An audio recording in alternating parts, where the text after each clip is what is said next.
네, 주도 섹터 공략으로 이어가도록 하겠습니다. 매주 금요일에는 유니스토리 자산운용 김장열 투자전략본부장과 함께하고 있습니다. 본부장님 안녕하세요. 네, 안녕하십니까? 네, 저희가 항상 이 시간에는 반도체 이야기를 좀 나눠보고 있는데요. 일단은 시장의 전략부터 먼저 세워보고 이야기 더 풀어보겠습니다. BOJ의 금리 인상과 함께 또 출렁임이 나왔습니다. 네네. 오늘 사실 거기에 우리가 촉각을 곤두세우고 있기도 했었는데 네. 다음 주에 설 연휴 또 FOMC까지 중요한 일정이 또 있다 보니까요. 그렇죠. 변동성을 대비해서 사실 오늘이 굉장히 중요한 날이 될 것 같습니다. 맞습니다. 오늘 차익 실현을 좀 하고 가야 되는 것인지 아니면 당분간 한 일주일 정도는 들고 가야 되는 걸까? 네네. 어떻게 좀 대응을 하면 좋을까요? 이 프로가 9시 시작해야 되는데, 그렇죠?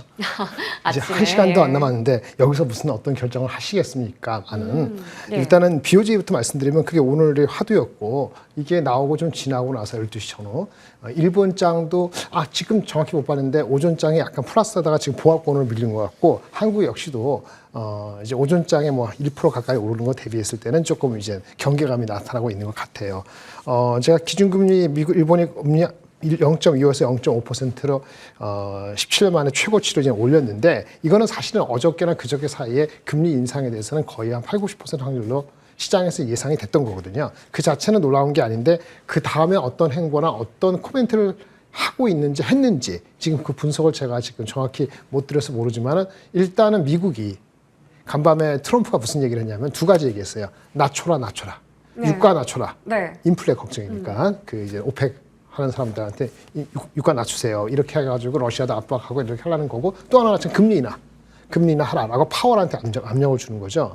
그렇죠. 이거 왜 그럴까요? 인플레가 다시 올라갈지도 모른다는 생각을 하는 것 같아요. 왜? 관세를 결국 인상을 하긴 할 거 아닙니까? 2월 1일 날. 예상보다는 뭐 처음에는 조금 생각보다 낮게 시작한다 하더라도 어쨌든 중국 10%, 그다음에 캐나다, 멕시코 25%할 가능성을 지금 열어놓고 시작을 하는 거기 때문에 그럼 인플레에 대한 우려 때문에 유가 낮추고 인플레 그 금리 낮추는 거예요. 그런데 일본의 엔화가 강세되면은 어떻게 되는 거예요? 그러면 미국 금리가 내려가고 일본 금리가 올라가면 결국은 엔캐리 트레이드 청산이라는 해묵은 얘기가 또 나올 수도 있는 거죠. 물론 이게 작년도 연말에 있었던 작년 여름에 있었던 엔캐리 트레이드처럼 레벨이 이렇게 상당히 돼 있는 게 아니고 이제는 그 일본 엔화가 많이 약세가 된 상태에서 강세가 되는 거기 때문에 그 속도가 우려스러울 정도로 급격히 엔화가 강세가 될 것 같지는 않다는 게 중론이긴 하지만은 어쨌든 엔화가 강세가 되고 미국이 금리를 내린다면은 다시 격차가 좁혀지면 엔캐리 트레이드 청산하냐라는 생각을 가질 수 있기 때문에 우리 같은 경우는 시간도 길고 하니까 국내 중심으로 외국인이 아니고 우리 국내 기관이고 개인들이고 길잖아요. 다음 주 목요일 금요일까지 오는 거니까 경계감에서 물량이 출회되면서 좀 내려가는 내지는 오늘 그 높았던 거 대비했을 때는 약간의 조정 이렇게 되는 것 같습니다. 그러니까 당연히 대형주 중에서 IT나든지 이런 주식이 민감한 거죠. 일본도 지금 뭐 약간 빠지는 것이 IT에서 빠지는 거고 어저께 그저께 썼던 소프트뱅크 그룹이 아시죠? 우리 그 스타게이트 좀 얘기하라는 거 그거의 주도주인 소프트뱅크가 이틀 동안 연속으로 올랐거든요. 15% 뭐 10몇 프로 올랐는데 5% 올랐는데 오늘은 아까 그 금리 지금 BOJ 나오면서 마이너스로 돌았거든요.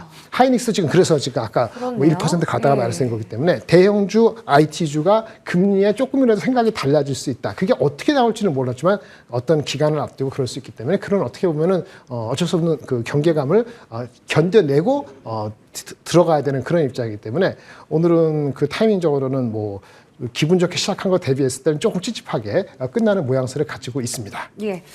일단은 그 경계감이 충분히 좀 짙게 깔려 있다라는 부분에서 좀 시장 상황을 점검해 주셨습니다. 반도체 관련주에 대해서도 이제 이야기를 좀 해주셨는데 올해 특히나 그 빅테크 쪽에서도 AI 서버 투자 확대 계획과 함께 또 반도체 기업들은 캐파 확대에도 상당히 분주한 상황이거든요. 올해 AI 반도체의 확실한 방향성을 보여줄 수 있는 근거가 될 것인가? 이 부분에 대해서는 어떻게 보세요? 일단 확실한 거는 투자는 당분간 지속된다는 게 연초부터 새해 벽두부터 한 4건에 대해서 나온 거죠. 뭐 오늘은 이 시간 나오고 있습니다. 마이크로소프트가 이제 올해 6월까지 실적을 하는데 올해 그 2025년도 캐펙스를 원래 계획보다 30% 이상 금액으로는 200억 불. 그다음에 SK 하이닉스도 오늘 실적 발표됐습니다만은 어저께 HBM 캐파를 이미 연초에 원래보다 한 30%, 20%더 업사이드를 열어놨고 오늘도 그 확인된 거예요. 그러니까 주가 반영이 됐다고 보는 거고 TSMC도 실적이 뭐 마진은 50% 가까이 좋았습니다만은 그래서 자신감을 갖고 캐펙스를 작년보다는 30% 이상 원래 애널리스트 예상보다도 10% 초중반까지 올렸어요. 거기다가 어저께죠. 스타게이트라고 하는 그 조인트 벤처, 소프트뱅크 그룹 일본의 손정희 씨가 하는 그걸 중심으로 우리 샘 올트만, 오픈 AI, 그 다음에 이제 데이터 센터 실제 엑시큐션 해야 되는 오라클이라는 회사까지 짬뽕을 해서 짬뽕이 아니라 힘을 합치고 그 군단들은 마이크로소프트나 엔비디아가 이런 게 협력을 해가지고 대규모 데이터 센터를 투자하는 거죠. 그게 5천억 불인데 바로 1,000억 불부터 하겠다 이런 얘기예요. 그 빅테크 업체들이 연간 AI 투자를 연간 한 2천억에서 2,500억 불 정도 생각하고 있기 때문에 네. 그 규모의 2배 정도 되는 금액을 한 5년 동안에 하겠다는 거니까 상당히 경쟁이 이제 격화될 수 있는 배경인 거고 거기 관련되면은 IT 수요, 특히 HBM 수요가 좋다고 볼 수 있는 거죠. 항상 이슈는 이런 뉴스가 상당히 다 무르익었을 때는 주가가 이미 상당 부분 반영할 수 있다는 측면이 있기 때문에 그거를 확인해서 리포트가 나올 때는 조금 조심해야 되는 기술적인 어떤 접근이 있는 건데 그게 오늘 어떤 겹친다 이렇게 볼 수 있겠고요. 그래서 AI 투자가 지속되는 한 괜찮을 것 같은데 문제는 다음 주 실적 발표되죠. 마이크로소프트가 실제 그 다음에 아마존도 실적 발표되고, 테슬라도 발표되고, 이렇게 발표합니다.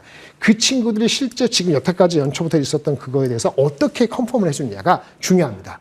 하이닉스는 컨펌해줬어요. 해줬으니까 삼성전자가 다음 주 마지막 우리 휴가 갔다 왔을 때 어떻게 자기네 입장이 뭔지도 해주는 것도 예전보다는 덜 중요하지만 중요하죠. 그래서 네. 다음 주에 빅테크 업체들 실적 나올 때가 다시 한번 확인해 주면서 계속 갈 것인지 아니면 연초부터 했었던 여러 가지 방향성은 맞습니다만은 속도에 대해서는 너무 급하게 가지 맙시다. 이런 식으로 약간 톤다운 식으로 하면은 달러 강세 지속, 그다음에 엔화 강세 그런 걸 빌미로 해가지고 숨고르기도 들어갈 수도 있기 때문에 그런 게 오늘 경계감이 나타났고 반도체가 방향성은 확실히 투자로 보였지만 주가에 반영된 그 정도에 따라 갖고는 여전히 계속 업앤다운 다만 바닥은 조금씩 계속 올라가는 그거에 대해서 긍정적으로 볼 수 있다 이렇게 말씀드리겠습니다. 네. 자 그렇다면 다음 주에 빅테크들의 실적 발표에도 우리가 주목을 해야 되고 그 1월 말에 있을 삼성전자 확정 실적도 주목해야겠지만 SK 하이닉스에 대해서는 또 확실하게 이번에 보여줬잖아요. 네, 그렇습니다. HBM의 수요가 여전히 견고하다. 지난해 결국 그 HBM 덕분에 창사 이래 최대 실적을 냈다라고 발표를 했고 HBM의 리더십을 더 견고하게 하기 위해서 전반적인 계획이나 실적에 대한 전망들 어제 말을 네. 했을 텐데 그 부분에 대해서 좀 다뤄주시죠. 여러 가지 얘기하는데 한마디로 하이닉스는 내년도 26년도 HBM을 얼마나 팔 수 있을지에 대한 엔비디아죠. 네. 그 고객한테서 받을 수 있는 물량에 대해서 내년도 26년 거를 올해 상반기 중에 이미 확정을 하기를 바라고 그럴 가능성에 대해서 열어놨어요. 그건 상당히 이제 반도체 메모리가 커모디티 이런 제품이라서 언제나 아무데나 똑같이 차별 없이 판다. 가격만 낮추면 이런 개념에서 이제는 HBM 시대가 확실히 열렸고 HBM이 우리 하이닉스 전체의 50% 이상 차지하기 때문에 상당 부분은 이제 단순한 사이클이 아니다는 것을 보여주는 거거든요. 그렇게 되면 밸류에이션이 과거에 5배, 6배 PER이면 6배, 7배 또는 7, 8배 올라갈 수 있는 개연성을 보여주는 것 중에 가장 중요한 거예요. 그리고 또 하나 이 메시지는 삼성한테 메시지인데 삼성전자가 하이닉스만큼 못 쫓아오고 있는데 하이닉스가 올해 상반기에 모든 걸 다 이렇게 가시성 확보한다는 얘기는 내년 거에 대해서 삼성전자가 내년에 밀고 들어갈 룸이 초반에 굉장히 힘들어진다는 얘기이기 때문에 삼성 입장에서도 여러 가지 콜 나오고 설계 디자인하고 미세공정 어쩌고저쩌고 나온 그런 모든 것들이 올해 5월, 6월까지는 해결이 나야 된다. 그런 명제적인 과제를 주어졌다 말씀드릴 수 있겠고요.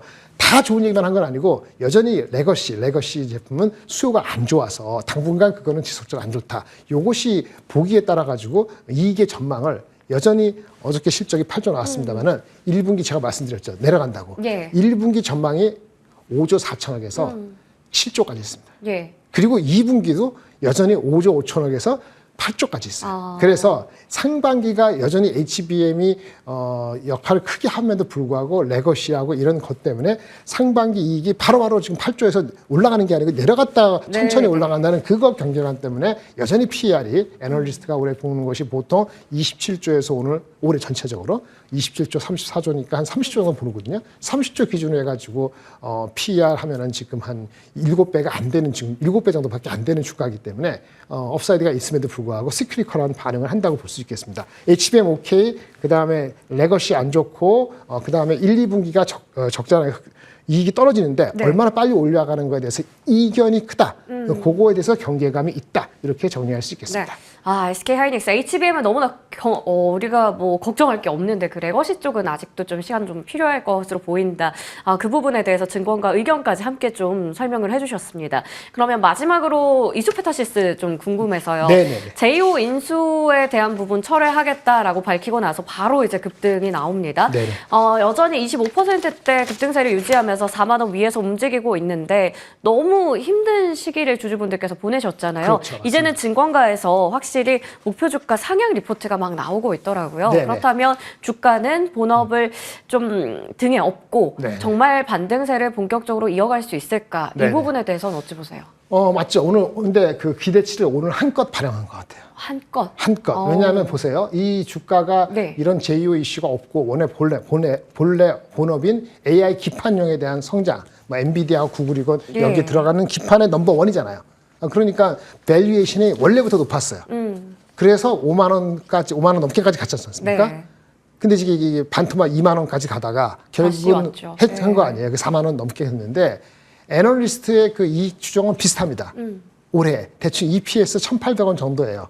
내년은 아직 모르겠고 2,000원도 넘겠습니다만은 성장성 얘기할 때 제가 말씀드리잖아요. 대한민국 얘기할 때 뭐 소부장이고 무슨 뭐 어쩌고 간에 PER이 20배면 싸고 30배면 비싸다는 말씀 계속 들었을 거예요. 왜? 30배 이상 가려면은 엔비디아, 구글, 뭐 애플 이런 거 비교하지 않겠어요? 네. 근데 걔네들이 30배에서 아주 넘지 못하거든요. 근데 우리가 30배 가면은 한껏 반영된 거고 그 이상 가면은 오버가 되는 거고. 근데 경쟁 성장력이 있으면 이게 20배 이하면 싼 거잖아요. 그러니까 제이오 때문에 한참 밑에 내려갔다가 오늘 올라온 주가가 얼마냐면 22배예요. 네. 어떻게 해요? 이제. 너무 많이 급격하게. 예. 그래서 올라왔다? 애널리스트가 네. 지금 목표 주가가 천천히 원벨입니다. 39,000원부터 7만 원까지 있습니다. 맞아요. 39,000원은 PER 21배. 네. 지금보다 낮죠. 네. 아까 제가 20번 싸고 30배는 비싸질 수 있다는데 그리고 30배 친 사람이 5만 원이고 네. 그 다음에 38배가 7만 원이에요. 이익도 약간 다릅니다만 예. 어떤 걸 믿겠습니까? 오늘 이렇게 25% 갔을 때 또 쫓아가기는 추가적인 업사이드를 바로 보겠다는 욕심을 하면 그 욕심이다. 네. 이 주가는 20배, 25배는 오케이, 찍은 주가. 하지만 그런 중요한 거 뭐냐 예전처럼 30배, 이제 30배 갔다는 네. 거예요. 핵심을 그걸 갈 수 있냐는 것은 예. 이번에 제이오 인수 때문에 그걸 처리했지만은 이 회사에 대한 기본 가버넌스에 대한 믿음이 조금 희석됐잖아요. 과거보다는 밸류에이션 멀티플이 낮을 것이다. 과거같이 이렇게 35배 갈 때 이 주식이 35배, 30배 이상을 쉽게 갈 수 있을 것이냐. 그거에 대해서는 퀘션이기 때문에 당분간은 20에서 25배 정도라면은 4만 원에서 5만 원 박스권이다. 이렇게 말씀드리겠습니다. 네, 당분간은 4, 5만 원에서 주가는 박스권 흐름을 이어갈 수 있다라고 이수페타시스에 대해서도 의견을 제시해 주셨습니다. 오늘 이렇게 해서 자세하게 좀 이야기 풀어봤고요. 지금까지 유니스토리 자산운용 김장열 투자전략본부장과 함께했습니다. 말씀 고맙습니다. 네, 감사합니다.